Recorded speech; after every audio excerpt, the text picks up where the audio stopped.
अन्नदाता, पग पग पर है संग तुम्हारे अन्नदाता। लहू किसानों का बन के पसीना सींचता है धरती का सीना। मेहनत का तेरी हक दिलवाने, नई तकनीक नई खोज बताने। पशुधन को गुणवान बनाना, पौध सुरक्षा को सिखलाना, खेती के सब गुर समझाने, भारत का सरताज बनाने। आठों पहर है संग तुम्हारे अन्नदाता, अन्नदाता। नमस्कार, मैं हूं नीलू। आप सभी दर्शकों का अन्नदाता कार्यक्रम में स्वागत करती हूं। हर रोज की तरह कार्यक्रम में लेकर आई हूं खेतीबाड़ी से जुड़ी हुई बहुत सी लाभकारी जानकारियां। तो चलिए सबसे पहले देखते हैं क्या है विशेष आज के कार्यक्रम में। मधुमक्खी पालन कर अच्छी आमदनी कमा रहे किसान की कहानी। सूरन की उन्नतशील किस्में एवं वैज्ञानिक बुआई तकनीक।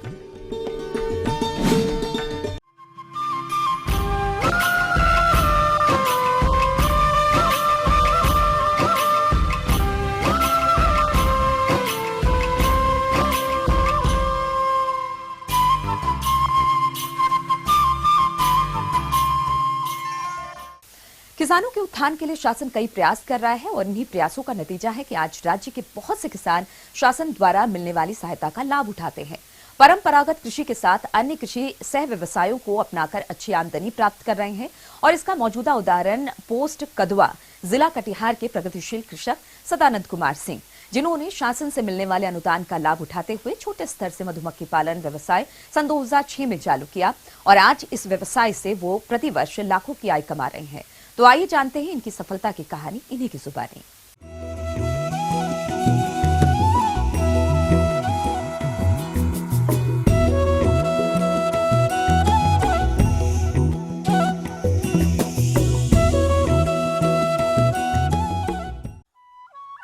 ग्राम पोस्ट कदावा जिला कटिहार के रहने वाले प्रगतिशील मधुपालक सदानंद कुमार पहले पंजाब में दूसरे मधुपालक के यहाँ मजदूरी किया करते थे, लेकिन इससे इन्हें अच्छी आमदनी नहीं हो पा रही थी। पर वहाँ के मधुपालकों के यहाँ मजदूरी करते करते इन्होंने मधुमक्खी पालन विधा को सीख लिया। फिर अपने गांव में वापस आकर इन्होंने कृषि विभाग से मिलने वाले अनुदान को लेकर 10 मधु बॉक्सों से छोटे स्तर पर इस व्यवसाय की शुरुआत की और धीरे धीरे अपने साथ पास के ग्रामीणों को भी व्यवसाय से जोड़ा। अभी इनके पास 1500 मधु बॉक्स हैं, जिनसे ये प्रति वर्ष लाखों रुपए की आय कमा रहे हैं।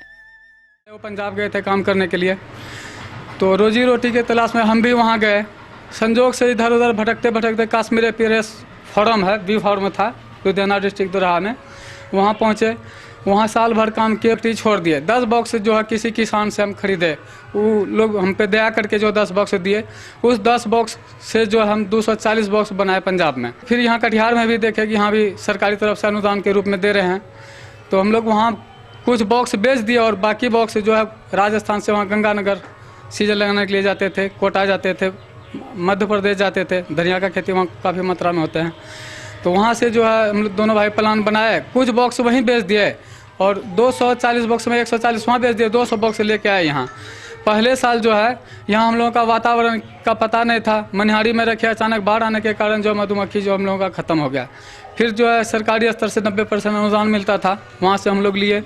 फिर हम धीरे धीरे अपना यार दोस्त को जो साथ में लिए, धीरे धीरे करते करते हम लोग अभी 21 आदमी हो गए हैं।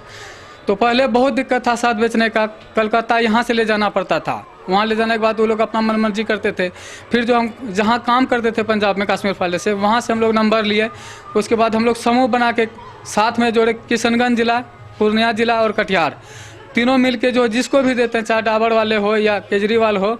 अभी जो है शक्ति वाले नए एक्सपोर्टर हैं, तो लेकिन बेचने का पहले 2 साल तो खूब बढ़िया रेट भी रहा, उत्पादन भी बढ़िया हुआ। फर्स्ट में 20 बॉक्स खरीदने में 60,000 रुपया मधुमक्खी खरीदने में लगेंगे। 60,000, 20 बॉक्स का दाम 60,000 हो गए और 20 बॉक्स का खाली बॉक्स का लगेंगे 10,000 रुपया। उसमें जो है फर्स्ट साल में और खर्च मान लीजिए लेबर खर्च और दवाई वगैरह से जो है 5,000 रुपया और जोड़ दीजिए। गाड़ी माइग्रेशन खर्च 5 से 7,000। और हम लोगों का ये सौभाग्य है कि कटिहार में इतना माइग्रेशन करने की ज़रूरत नहीं है। अपना ज़िला में 2-3 भागलपुर हो गए, कटिहार हो गया, पूर्णिया और किशनगंज, ये चारों ज़िला से मिला के हम लोग का जो है पूरा साल निकल जाता है अपना कोसी में। तो उत्पादन भी बढ़िया है। बिक्स बॉक्स में इस साल का जो उत्पादन है बहुत हाईएस्ट है। जब से हम यहाँ 10 साल से काम कर रहे हैं, इस बार जो है 55 से 60 किलो जो है अभी तक दे चुका है मधुमक्खी उत्पादन एक बॉक्स का, जो कि लेकिन कीमत जो है इस बार बहुत कम गए हैं। पिछले साल 120 से लेकर 25 तक थे, इस बार जो है 75 से 80 रुपया है, थोड़ा सा शार्ट लगा है। किसान भाइयों, अभी इनके पास 1500 मधुबॉक्स हैं और प्रति बॉक्स के रखरखाव पर, प्रबंधन पर इन्हें प्रति वर्ष लगभग 1000 रुपए का खर्च आता है। अब यदि शहद उत्पादन की बात करें तो इन्हें प्रति बॉक्स से लगभग 60 किलोग्राम शहद प्रति वर्ष प्राप्त होता है, जिसे ये औसतन 100 रुपए प्रति किलोग्राम के हिसाब से बेचते हैं। इस प्रकार से इन्हें प्रति वर्ष प्रत्येक बॉक्स से 6000 रुपए की आय प्राप्त होती है। अब इस प्राप्त आय में से बॉक्स पर होने वाले खर्च 1000 रुपए को घटा दिया जाए तो इन्हें प्रति बॉक्स से प्रत्येक वर्ष 5000 रुपए की शुद्ध आमदनी। लोग जो समूह बनाए हैं अभी 20 से 21 आदमी हैं, इसमें ये समूह जो हम लोग पंजाब से भी व्यापारी को मंगा सकते हैं, कोलकाता से भी मंगा सकते हैं, तो दिल्ली से भी आता है। यहाँ समूह में यही दम है। मैं जो भी पालक नया काम करना चाहते हैं वो समूह से जुड़ के काम करें तो विशेष फायदेमंद रहेंगे। लेकिन इस काम से हमको ये संतुष्टि हो रहा है कि हम लोग सभी संतुष्ट हैं। इसी से जो है हम दोनों भाई 12-13 बीघा जमीन भी खरीदे हैं। किसान भाइयों, सदानंद कुमार सिंह की सफलता को देखते हुए इनके गांव के किसान भी इस व्यवसाय से जुड़कर अच्छा लाभ कमा रहे हैं। साथ ही कुछ किसान समूह बनाकर इस व्यवसाय को कर रहे हैं, जिससे इस व्यवसाय में आने वाली समस्याओं को वो स्वयं ही हल कर लेते हैं। तो आइए मिलते हैं इनसे प्रेरित कुछ किसान भाइयों से। और हम लोग बहुत दिन से काम करते थे, मेरे भाई काम करते हैं, उसके थ्रू से हम जुड़े हैं सदानंद जी से। और सदानंद जी बहुत दिन से भी काम करते, पंजाब में भी काम किए थे, पंजाब से सीखे, तब यहाँ आप बिहार में हम लोग इसका उत्पादन किए। बिहार में आके तब सब समूह मिला के हम लोग एक साथ में काम किए। इसी के साथ में अभी हम लोग काम कर रहे हैं। तो ठीक है, इसको अब 15 साल से हम जानते हैं, बढ़िया काम करता है, बढ़िया। हम लोग 15-20 आदमी हैं, साथ में है, सबका हेड है अभी, तो बढ़िया काम चल रहा है, बहुत खुशी मजा से कर रहे हैं। लेकिन बेचने का ही समस्या हम लोग को बहुत आता है। किसान भाइयों, आइए अब जानते हैं कृषि विज्ञान केंद्र जिला कटिहार के कृषि वैज्ञानिक पंकज कुमार का सदानंद कुमार के बारे में क्या कहना है। आज बात करेंगे श्री सदानंद मंडल की जो भेलाही के किसान हैं, और इन्होंने कुछ मधुमक्खी पालन विषय पर कृषि विज्ञान केंद्र कटिहार से संपर्क किया। यहाँ से उन्होंने प्रशिक्षण प्राप्त किया और अपना मधुमक्खी पालन शुरू किया।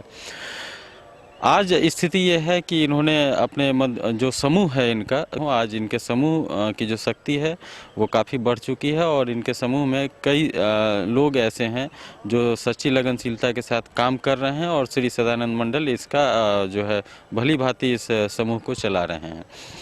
इनकी लगनशीलता को देखते हुए ही इनको बिहार कृषि विश्वविद्यालय सबौर ने ही श्रेष्ठ किसान का पुरस्कार भी इनको दिया है, और हम आशा करते हैं कि श्री सदानंद मंडल मधुमक्खी पालन के क्षेत्र में नई ऊंचाइयों को प्राप्त करने में सफल होंगे।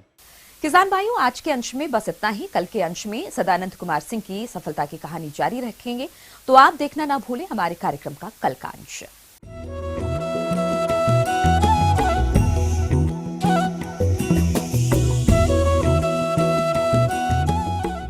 ये थी कुछ उपयोगी जानकारियां। अब लेते हैं एक छोटा सा ब्रेक, जल्द लौटेंगे और कार्यक्रम में आ गए हैं महत्वपूर्ण जानकारियां। बने रहिए हमारे साथ।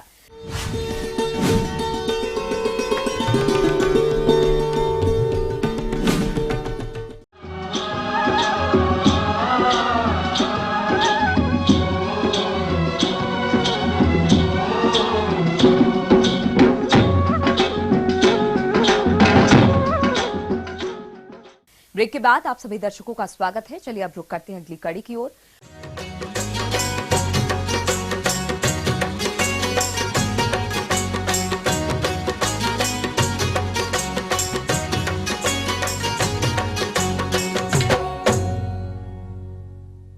ओल, जिसे आप सूरन के नाम से भी जानते हैं, अपने प्रदेश में इसकी खेती फल बागों और खुले खेतों में बड़े पैमाने पर की जाती है।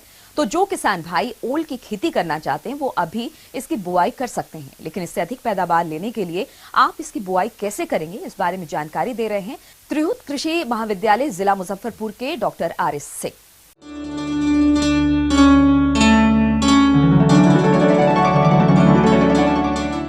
सूरन, जिसे ओल और जिमीकंद नाम से भी जाना जाता है, जिनके अनेक औषधीय गुण होने के कारण आयुर्वेदिक औषधियों में उपयोग किया जाता है।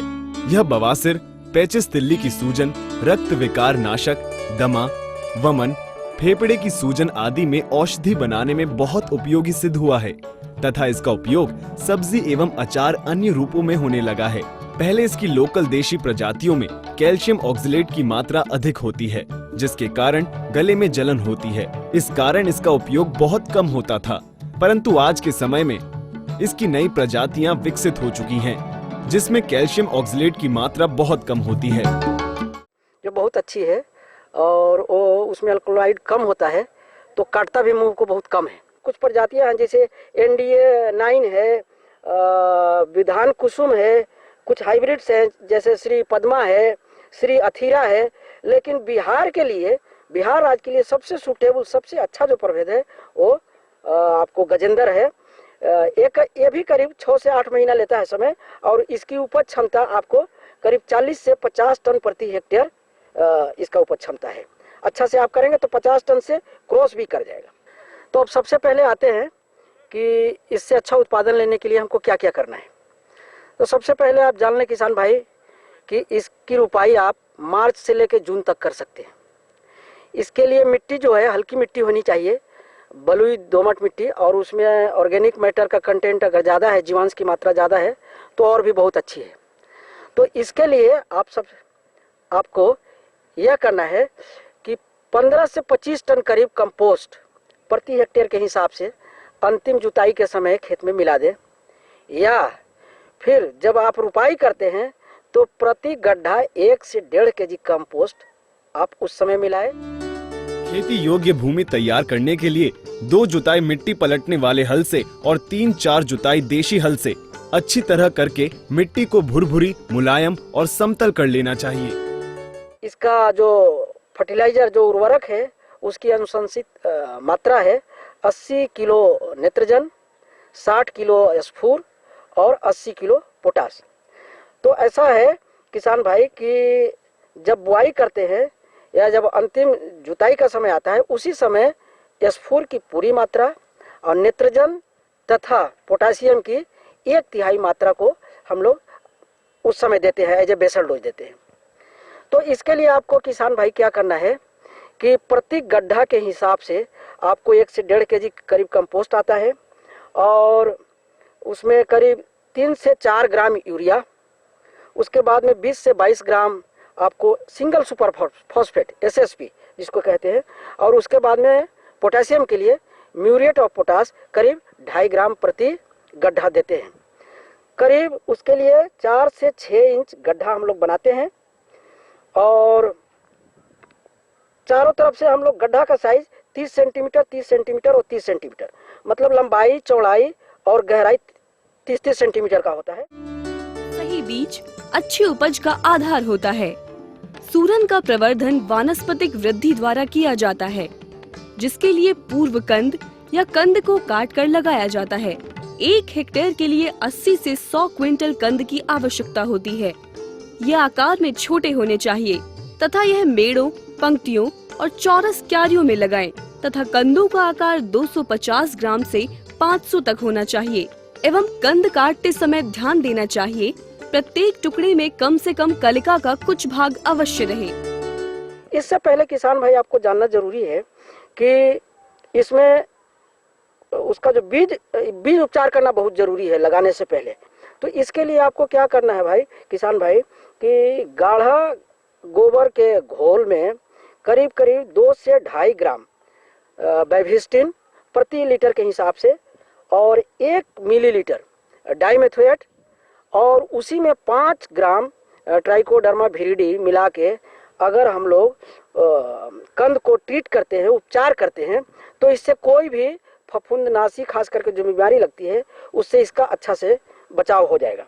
तो उसके लिए घोल में हम लोग कंद को आधा घंटा छोड़ देते हैं, आधा घंटा के बाद उससे निकालते हैं उस घोल से, फिर आधा घंटा उसको शेड में छाया में सुखाते हैं और उसके बाद हम लोग तुरंत उसका बुआई कर देते हैं।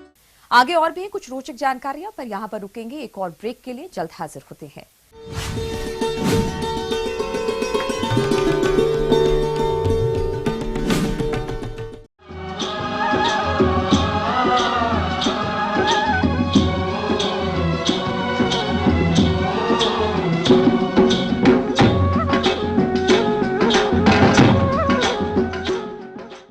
ब्रेक के बाद एक बार फिर से आप सभी दर्शकों का अन्नदाता कार्यक्रम में स्वागत है। बढ़ते हैं अगली प्रस्तुति की ओर।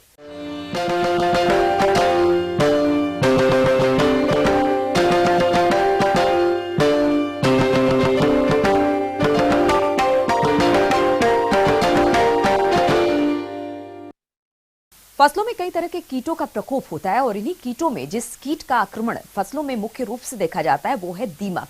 यदि समय रहते किसानों द्वारा दीमक का नियंत्रण नहीं किया गया तो ये कीट फसलों में भारी नुकसान पहुंचाता है। तो किस प्रकार से करें इस कीट का समन्वित नियंत्रण, इस बारे में जानकारी दे रहे हैं एक कीट वैज्ञानिक डॉक्टर डी.के. जैन।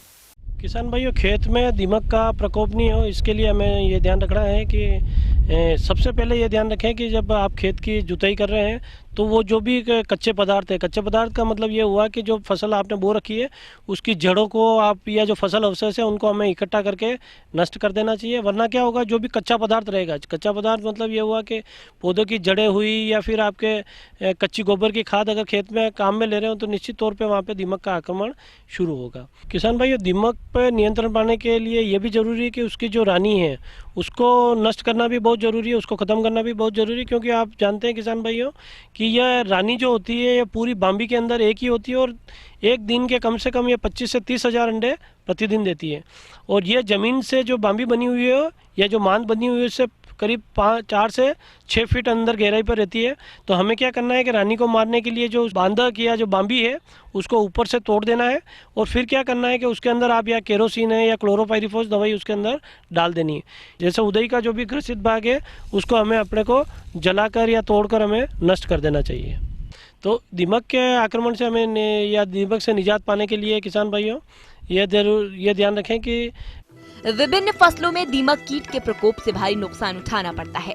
यदि किसान भाइयों द्वारा समय रहते इस कीट पर नियंत्रण कर लिया जाता है तो इस तरह की समस्या से बच सकते हैं। किसान भाइयों, जिन खेतों में दीमक का प्रकोप हो रहा है तो उन खेतों में हरी खाद का प्रयोग नहीं करें, क्योंकि हरी खाद को सड़ाने गलाने का काम दीमक करेगी और ऐसे खेतों में दीमक का प्रकोप बढ़ जाएगा।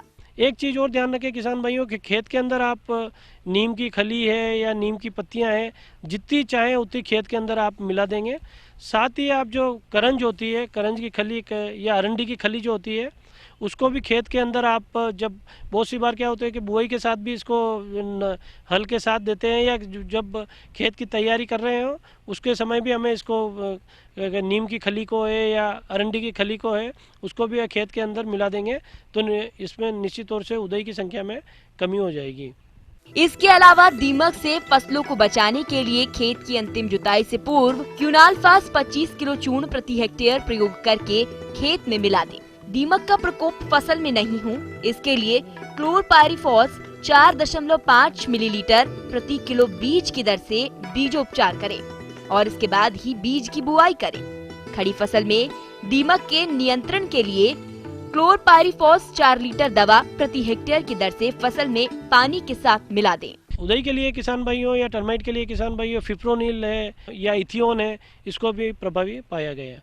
तो किसान भाइयों, इस तरह अगर आप बताए गए सभी तरीकों को अगर काम में लेंगे तो निश्चित तौर से टर्माइट या उदई की संख्या में कमी होगी और आपकी पैदावार में वृद्धि होगी।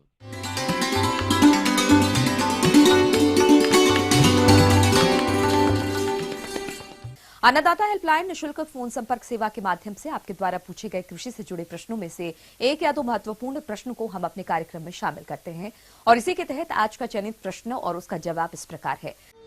अन्नदाता निःशुल्क फोन संपर्क सेवा के माध्यम से पूछे गए प्रश्नों में से कार्यक्रम में आज जो प्रश्न हमने शामिल किया है उसे पूछा है सिलाव जिला नालंदा से अनुराग पटेल ने।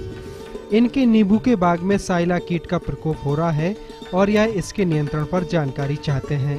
तो अनुराग पटेल जी, आपकी जानकारी के लिए प्रस्तुत है कार्यक्रम का यह अंश। किसान भाइयों, अगर नींबू की बात करें तो नींबू में जो कीड़े इस समय दिखाई देंगे वो है एक साइला, और साइला जो है बहुत ही महत्वपूर्ण हानिकारक कीड़ा है। आप इन्हें पहचानेंगे कैसे? भूरे से रंग के छोटे से कीड़े होते हैं और अक्सर इनका जो पिछला सिरा है ऊपर की तरफ रहता है जब ये बैठे होते हैं। तो अगर जिनके यहाँ पे फूलों की अवस्था है वो फूल झड़ जाएगा। और साइला इसलिए बहुत महत्वपूर्ण है क्योंकि कई बार देखा गया है कि साइला जो है एक बीमारी है जिसे हम विषाणु के द्वारा बीमारी कहते हैं, ये उसको जीव फैलाता है। एक साइला एक से जब दूसरे पौधे में जाएगा तो ये बीमारी को बहुत बुरी तरह से फैलाता है। और एक बार जब बीमारी आ जाती है तो पत्तियां जो हैं वो घुंघराली हो जाती हैं, पीले रंग की हो जाती है। इसको हम ग्रीनिंग वायरस की बीमारी कहते हैं। और जब पत्तियां मुड़ जाती हैं, फूल झड़ जाते हैं तो कोई भी फल नहीं लगता है। तो इसलिए इस कीड़े की, क्योंकि बीमारी की हमारे पास कोई दवा नहीं होती है, हम अगर कीड़े को मारें तो बीमारी आगे नहीं फैलती है।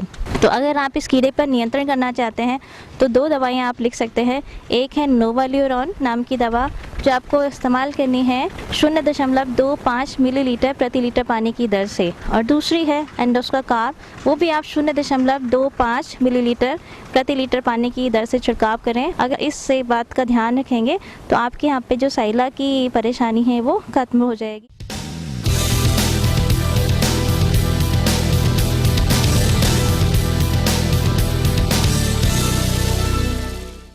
राज्य के विभिन्न मंडियों में कृषि उत्पादों के चढ़ते उतरते बाजार भाव की संक्षिप्त जानकारी इस प्रकार है।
अब आइए देखते हैं कल दिखाए जाने वाले कार्यक्रम की मुख्य झलकियां।